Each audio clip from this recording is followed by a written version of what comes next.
If you're young, like in your 20s and taking aim at life, I'm about to introduce you to the most important thing, and I really mean the most important thing you can know about growing up and becoming a man. And the most important thing you can know as a young man embarking on your life is this. Right now, you are as smart as you will ever be. You're not going to get any smarter, but you could get a whole lot dumber. And by smart, I mean literally smart. Did you know that Isaac Newton and Albert Einstein both came up with their major theories before the age of 27? Go check it out. That's because your peak mental and physical capacity on many measures is achieved by your late 20s. So no, you're not getting any smarter. But here's how you might get dumber. You might start out like this and end up like this instead of this. Or you might start out here and end up there instead of there. That would be dumb, right? Well, don't judge. It's easier than you think. And I see many young men on the path to this and this without knowing that that's where they're headed. And I'm here to help you not end up like that. And how do you not end up like that? Well, you understand the difference between fantasy and reality. Because a boy or an immature man is locked in fantasy and chases dreams. A mature man is grounded in reality and pursues realistic ambitions. That's the main difference between being a boy and being a man. I'm going to explain some stuff about these differences now. It's important to understand because this is not a simple, straightforward, here are 3 things you can do kind of a theme. The better you understand the background, the context, the better you can apply it to your life. And having said that, I will also help you translate what I'm saying into some practical checkpoints to see whether you're stuck in fantasy or not, and some guidelines for living a life based in reality and not in fantasy.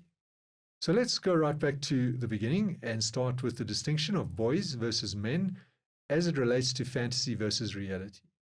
So boys are all about fantasy, big ideas, boasting, chasing dreams. If you've ever listened to boys, or yourself as a boy, if you remember, that's what they do, right? And that's why boys tease each other, to bring each other down from all that fantasy, boasting, etc. And notice how we naturally use the word down in that phrase. That's important. We also say things like pie in the sky, head in the clouds, dreamer. So we always indicate fantasy as being up there. We also get inspired and we associate dreams with inspiration. A good tech bro, for example, is able to raise money because he can inspire others to follow a dream. The root of the word inspire is spirit, which we also think of as being up there, in the heavens. If you've ever spent time with children, you'll see that they sometimes say things that are truly inspired, that they could not have acquired by learning and which seem to come from above. So we can think of that boy energy symbolically as being a vertical energy, one that is connected to spirit, to the land of dreams. So in many ways, it's a good energy because it's inspired and inspiring. And you don't want to lose that. Men who lose that become hardened and cynical. But you also don't want too much of it because then you stay stuck in fantasy. Men with too much boy energy can be too idealistic. They can have unrealistic expectations of the world. For example, they might think they're smarter or luckier than everybody else, so they don't have to try as hard. The normal rules don't apply to them. Or they might think they're intellectually or morally superior just because they're vegan or Buddhist or whatever. In these ways, they come across like they're above it all. There's that phrase again, as though life can't touch them. They can be very intellectually engaging, but the sad bit is they don't engage reality properly. You can see the engine running, but the gears are not engaged, so they don't go anywhere. Or they might in the beginning, because people are prepared to give you chances when you're young, but when the going gets tough, they don't dig in. Of course not. They're special. They're above it all. Why should they? It's like they think life, in the form of some angel, is going to come down from heaven and reward them for being so smart or talented or whatever it is. And that's when they start to bounce from one thing to the next until they reach 40, not having persevered with any one thing and in serious trouble. That's when they end up like this. Now we contrast that pie in the sky, head in the clouds approach with terms like grounded. We say someone has their feet on the ground, and when you're grounded in that sense, we say things like taking 2 steps forward, 3 steps back, or walking a path, overcoming obstacles. So the contrasting energy, the mature male energy, we can say is horizontal. You can think of a person walking, or even better, a soldier marching. They walk the plane of the earth. put one foot in front of the other. They labor and toil. They get knocked back and get up and go again. That's different from dreaming. That's having your feet on the ground. The image of a soldier also means wearing a uniform, meaning conformity to a standard instead of the rabid individualism of those boys who think they're so special. It means service to others, even sacrifice, sacrificing one's individualism, one's preferences, even one's life. A soldier is also disciplined, has grit, puts emotion aside to follow orders and get the job done. Delayed gratification, in other words, which is useful for the pursuit of goals. And we can see that historically, men lived mostly like this. The military and the wearing of uniforms was something many men aspired to. And then, in more recent times, men wore suits, mostly grey suits, and ties. And the feminist arguments about the patriarchy assume that by having all the jobs, men were just out there having fun, doing what they wanted all the time. But if we look more closely, we see that men have always been making these sacrifices. They sacrificed their individuality, often their dreams, to go and do the work they were told to do, to work in some great job and provide for their family. Historically, being a man meant these things. It meant giving up the fantasies, the dreams, and walking the plane of the earth, enduring hardship, going to war. So we can say that historically, for men to grow up, they had to grow down. They had to give up their dreams and fantasies and walk the plane of the earth. Now look at where most men are today. It's more like this. What's that? I've got to go to war. What now? Oh man, I've just started this thing on Netflix and that.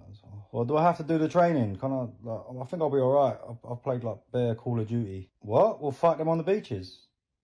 That sounds alright. I don't mind the beach. It was like Ocean Beach. I'll bring my swimming shorts, innit? Get some selfies and that. What's the uniform like? Oh, that sounds well uncomfortable, man. Can't I just wear a tracksuit or something? So that's more what we see today, right? And very few young men today want to even think about labor or hard work or conformity or sacrifice. We saw many young men fleeing from Russia and Ukraine in recent years to avoid conscription. A century ago, young men lied about their age to be able to sign up. And I'm not saying you should be conscripted, I'm just pointing this out. These days, the form of sacrifice is budding tech bros saying they want to influence 1 billion lives. But that's just ego talking. That's just another fantasy. I'll do it as long as I don't have to spend too long doing it or work my whole life to achieve it. I'll do it as long as I can live my dream, take the easy road, get a 7-figure exit, and I don't have to work again, and maybe just donate something off the side. So that's where we are, boys and men and women. We're stuck in a fantasy culture with a bunch of boys who are not yet men. No wonder there are songs like Man-Child. And by the way, this is not me saying so. These ideas I'm sharing about the vertical boy energy and the horizontal mature male energy were first shared by the psychoanalyst Carl Jung. I only discovered all this in my 40s when I was already in trouble from having followed too much fantasy. That's why I'm sharing this with you now, so you don't have to go through that. Jung used Latin words to describe the boy and mature male energies, and it's important to know them because then you can sound smart. No, seriously, if you're going to stay with me on this journey, you'll need to know these terms because I'll use them again. The words he used were puer and senex. Puer is the Latin for boy, and it's where we get the word puerile, which means childlike. Senex is the Latin for wise old man, and it's where we get the word senator. And then Jung coined the term puer aeternus, meaning eternal boy. In other words, a boy who doesn't grow up, or a man stuck in boy energy. It's a real thing and a real problem for those men and the people around them. We also know it as the Peter Pan syndrome, and it's very destructive. And why? I invite you to stop for a moment and think about what it will mean if you hit 40 or 50 and you haven't had that 7-figure exit. Not only that, but you staked so much on it that you now have way less than you would have if you'd taken the slow, steady route. I'll tell you what happens to many guys who find themselves in that position. They can't handle the shame and the regret, and so they take even bigger chances. The problem is, by that age, people are no longer investing in your dreams if you don't have a track record. So then they have to talk such a big game that they become swindlers, or they crash and burn, or both. And this is not me making it up. You can look them up. I've talked about it in a number of my other videos. So now we get to the practical bit. And we need to deal with this at 2 levels. Firstly, at an individual level, how do you know if your dreams and goals are just naive fantasies, or if they represent a realistic ambition or path that would be wise to follow? The second is at a cultural, generational level.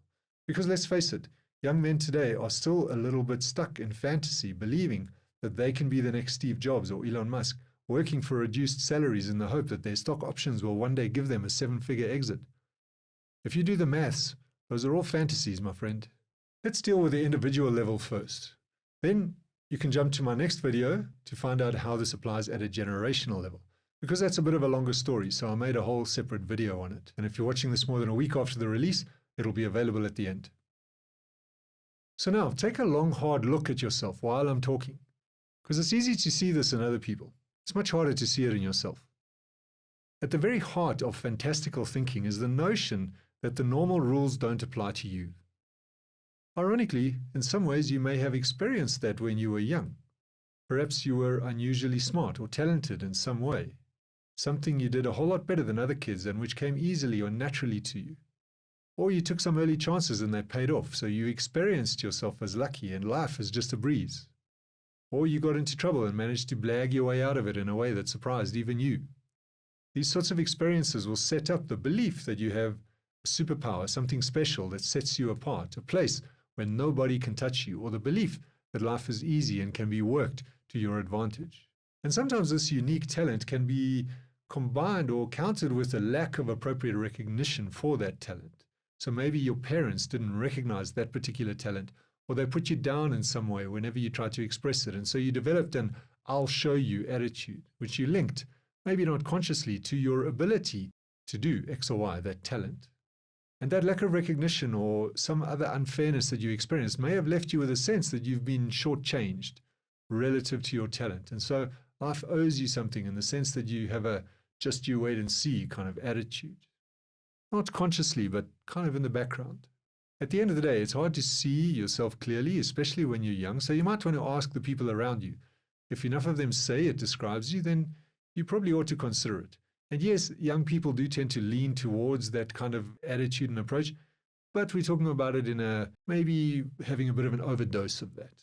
But especially if you find yourself thinking that this might be true for everyone else, but you really are the exception because you really are a genius, genuinely special, unique, one of a kind, then you're definitely the guy I'm talking about and talking to. And here's another way you can check yourself. Notice how you respond when things don't work out.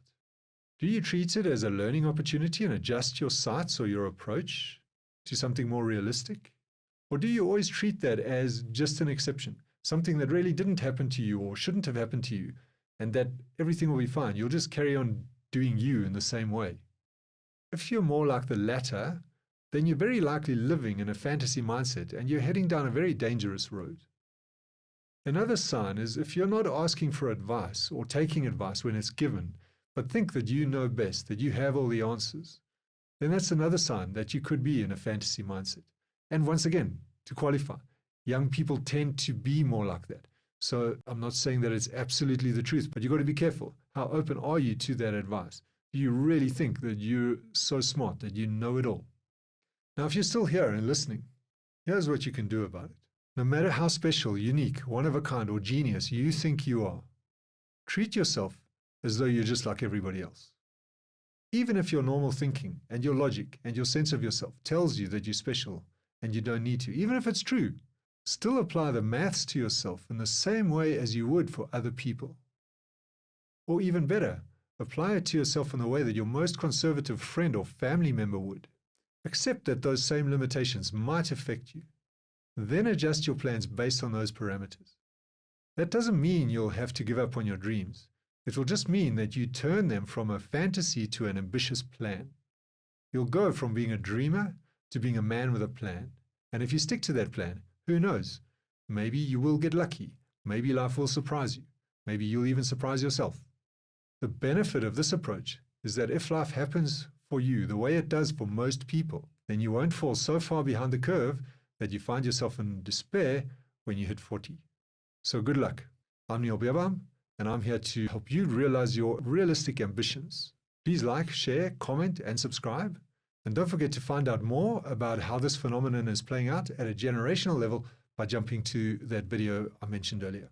Thank you, and I look forward to seeing you in the next one.